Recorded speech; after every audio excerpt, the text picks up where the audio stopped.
ഈ കാര്യങ്ങളെല്ലാം വളരെ ഡീറ്റെയിൽ ആയിട്ട് ഞാൻ സംസാരിക്കുകയുണ്ടായി. അപ്പോൾ ഈ നേരത്തെ പറഞ്ഞതുപോലെ തന്നെ ഒന്നാമത്തെ കാര്യം മനസ്സിലാക്കേണ്ടത്, ഞാൻ പറഞ്ഞല്ലോ, ഇവിടുത്തെ സാഹചര്യങ്ങൾ വളരെ വ്യത്യസ്തമാണ്. ഈ കുട്ടികൾ വരുന്ന സ്ഥലം എന്ന് പറഞ്ഞു കഴിഞ്ഞാൽ ഇന്ത്യൻ സർക്കാർ പോലും അറിയാം, നക്സലിസ്റ്റ് ഈ മാവോയിസത്തിൻ്റെ ഏറ്റവും അവരുടെ ഒരു മെയിൻ കേന്ദ്രമാണിത്. അവിടെ ഇന്ത്യൻ സർക്കാരിന് പോലും പ്രവേശനമില്ലാത്തൊരു സ്ഥലത്തു നിന്നാണ് ഈ കുട്ടികൾ വരുന്നത്. എന്ന് പറഞ്ഞാൽ ലാൻഡ് റെക്കോർഡ് പോലും ഇല്ലാത്ത സ്ഥലത്തു നിന്നാണ് ഈ കുട്ടികൾ വരുന്നത്. അതുകൊണ്ട് ഇപ്പം നമുക്കൊക്കെ കേരളത്തിൽ ഇപ്പോൾ കൃത്യമായിട്ട് ഓരോരുത്തർക്കും ഒരു ഐഡൻറ്റിഫിക്കേഷൻ ഉണ്ട്. ഇപ്പം ഞാൻ ഏത് സമുദായത്തിൽപ്പെട്ട വ്യക്തിയാണെന്നൊക്കെ കൃത്യമായ ബോധ്യവും നമ്മുടെ റെക്കോർഡുകളിലുണ്ട്.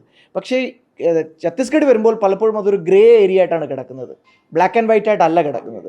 അപ്പോൾ അതുകൊണ്ട് തന്നെയും അതിനകത്ത് വിശദമായ അന്വേഷണം നടന്നാൽ മാത്രമേ ഈ കാര്യത്തിൽ വസ്തുത എന്താണെന്ന് പുറത്തു വരികയുള്ളൂ. അതുകൊണ്ടാണ് മുഖ്യമന്ത്രി പറഞ്ഞത് ഇതിനകത്ത് പ്രോപ്പറായിട്ടുള്ള അന്വേഷണം വേണം, അന്വേഷണം നടത്തിയാൽ മാത്രമേ കാര്യങ്ങൾ പുറത്തു വരികയുള്ളൂ.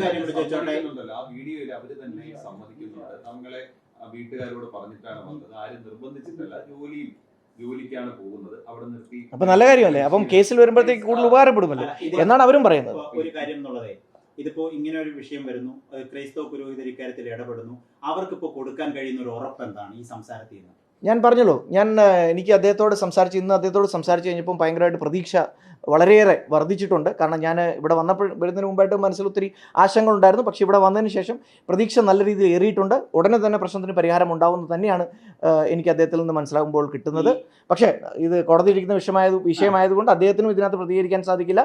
എനിക്കും അതിന്റെ വിശദാംശങ്ങൾ ഒരു പരിധിയിൽ കൂടുതൽ പറയാനാവില്ല. ആദ്യത്തെ എഫ്ഐആർ പിന്നീട് തിരുത്തി, പിന്നീട് മതപരിവർത്തനത്തിന്റെ കേസ് കൂടി ചേർത്തു എന്ന് ശ്രദ്ധിച്ചിട്ടുണ്ടാവും. ഇത് തന്നെയാണ് ഞാൻ ആദ്യമേ പറഞ്ഞപ്പോൾ തന്നെ പറഞ്ഞത്. പലതും മിസ്ഇൻഫർമേഷനാണ് ഇതിനകത്ത്. ആദ്യം ഇട്ടിരിക്കുന്ന എഫ്ഐആർ കൃത്യമായിട്ട് ഞാൻ കണ്ടു. കോടതിയിൽ കേസ് പോയിരിക്കുന്നത് ആദ്യത്തെ ഇട്ടിരിക്കുന്ന എഫ്ഐആറിന്റെ അടിസ്ഥാനത്തിലാണ്. പലതരത്തിലുള്ള മിസ്ഇൻഫർമേഷൻ പരത്താൻ വേണ്ടി പലരും ശ്രമിക്കുന്നുണ്ട്. പക്ഷേ വസ്തുതകൾ അറിയാവുന്നത് ഇവിടുത്തെ പോലീസിനും ഇവിടുത്തെ ആളുകൾക്കുമാണ്. ഞാൻ നേരത്തെ പറഞ്ഞല്ലോ, തീർച്ചയായിട്ടും BNS അനുശാസിക്കുന്ന ഇത് പറയുന്ന എല്ലാ വകുപ്പുകളും അനുസരിച്ച് തന്നെയാണ് കേസ് എടുത്തിരിക്കുന്നത്. പക്ഷേ കേസ് എടുത്തിരിക്കുന്നു എന്ന് പറഞ്ഞതുകൊണ്ട് എന്താ പറയുന്നത്, സർക്കാർ ഈ കാര്യത്തിൽ എന്തെങ്കിലും നേരത്തെ പറഞ്ഞതുപോലെ എന്തെങ്കിലും ഒരു സബോട്ടാജ് നടത്താൻ നോക്കുന്നു പറഞ്ഞ ഒരു മിസ്ഇൻഫർമേഷനാണ്. അതിന് പിന്നിലൊരു കാരണം കൂടിയുണ്ട്.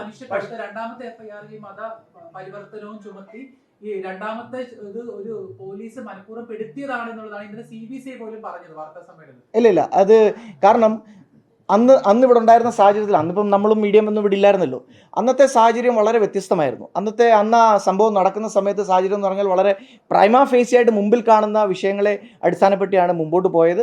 പക്ഷേ ഞാൻ നേരത്തെ പറഞ്ഞതുപോലെ അന്വേഷണം പുരോഗമിക്കുമ്പോൾ സ്വാഭാവികമായിട്ടും കേസിൽ പലതരത്തിലുള്ള വഴിത്തിരിവുകളും ഉണ്ടാകും. ഇനിയും ഈ പറഞ്ഞ പോലെ തന്നെ ഛത്തീസ്ഗഡ് മുഖ്യമന്ത്രി പറഞ്ഞതുപോലെ അന്വേഷണം പൂർത്തിയാകുമ്പോൾ മാത്രമേ ഫുൾ പിക്ചർ മുന്നിലേക്ക് വരികയുള്ളൂ. അതുകൊണ്ട് നമ്മൾ ഒരു കൺക്ലൂഷനിലേക്ക് ജമ്പ് ചെയ്യുന്ന അർത്ഥമില്ല എന്നാണ് എനിക്ക് പറയാനുള്ളത്. കൺക്ലൂഷനിലേക്ക് ജമ്പ് ചെയ്യുന്നതിൽ അർത്ഥമില്ല എന്ന് പറയുമ്പോൾ തന്നെ കഴിഞ്ഞ ദിവസമല്ലേ മുഖ്യമന്ത്രി പറഞ്ഞത് ഇത്തരത്തിലൊരു സംഗതി നടന്നിട്ടുണ്ട്, വളരെ സീരിയസ് ആയിട്ടുള്ള വിഷയമാണ്. ഞാനതാണല്ലോ വളരെ കൃത്യമായിട്ട് പറഞ്ഞത്. മുഖ്യമന്ത്രി പറഞ്ഞത് പോലീസിൻ്റെ അന്വേഷണം ഇതുവരെ കിട്ടിയ ഇൻഫർമേഷൻ്റെ അടിസ്ഥാനത്തിലാണ് അദ്ദേഹം പറഞ്ഞത്. രണ്ടാമത് അദ്ദേഹം അതിനകത്ത് തന്നെ കൃത്യമായിട്ട് എഴുതിയിട്ടുണ്ട്, അന്വേഷണം പുരോഗമിച്ചുകൊണ്ടിരിക്കുകയാണ്, കുറച്ച് കഴിയുമ്പോൾ കൂടുതൽ വിവരങ്ങൾ വരും. അത് അതിനകത്ത് എന്താ ഇത്ര ഒരു ജാമ്യാപേക്ഷ കൊടുക്കാൻ ആലോചിക്കുകയാണല്ലോ. ജാമ്യാപേക്ഷയെ പിന്തുണച്ചുകൊണ്ട് എന്താണ് അതിലൊരു തീരുമാനം ജാമ്യാപേക്ഷ സംബന്ധിച്ച്? ജാമ്യാപേക്ഷ കൊടുക്കുന്ന സമയത്ത് അതിനകത്ത് വേണ്ട, അതായത് സർക്കാരിനെ ചെയ്യാവുന്ന കാര്യങ്ങളൊക്കെ സർക്കാർ ചെയ്തിരിക്കും. കാരണം ഈ വിഷയത്തിന്റെ നിജസ്ഥിതി കുറച്ചുകൂടി ഞാനങ്ങനെ പറഞ്ഞു ഇല്ലല്ലോ. ഞാൻ പറഞ്ഞത് നീതിപൂർവമായി ഇവിടുത്തെ സാഹചര്യവും കേരളത്തിലെ സാഹചര്യവും മനസ്സിലാക്കിക്കൊണ്ട് പല യാഥാർത്ഥ്യങ്ങളും, കാരണം ലാംഗ്വേജ് ബാരിയർ ഉൾപ്പെടെയുള്ള പല പ്രശ്നങ്ങളുള്ള ഒരു സ്ഥലമാണ്. അപ്പം അതുകൊണ്ട് തന്നെയും നീതിപൂർവമായി ഈ കാര്യത്തിൽ ഒരു ഇടപെടൽ ഉറപ്പാക്കാൻ വേണ്ടിയിട്ടാണ് ഞാനിവിടെ വന്നിരിക്കുന്നതും ശ്രീ രാജീവ് ചന്ദ്രശേഖർ അടക്കമുള്ള ആളുകൾ ഈ വിഷയത്തിൽ ഇടപെട്ടിരിക്കുന്നതും. അതുകൊണ്ട് തന്നെയും കൃത്യമായി ഇവിടുത്തെ സംസ്ഥാന സർക്കാരുമായി സംസാരിച്ചുകൊണ്ട് എങ്ങനെയാണ് ആ നീതിപൂർവമായ ഇടപെടൽ നടത്തേണ്ടത് എന്നുള്ള ചില ആശയങ്ങൾ മാത്രമാണ് ഞങ്ങൾ കൈമാറിയിട്ടുള്ളത്. അതുകൊണ്ടാണ് ഞാൻ നേരത്തെ പറഞ്ഞത് എനിക്കിതിനകത്ത് നല്ല പ്രതീക്ഷയുണ്ട്. അനുജി, ഇതിൽ ഇനി ഉള്ള മോചനവും ബന്ധപ്പെട്ട് കോടതിയിലാണ്. കോടതിയിൽ ഒരു ജാമ്യാപേക്ഷ കൊടുത്താൽ അതിനെ സർക്കാർ എങ്ങനെ സമീപിക്കും എന്നതിനെ അടിസ്ഥാനപ്പെടുത്തിയാണ് മോചനം. ബേസിക് നമുക്കറിയാവുന്നതാണ്.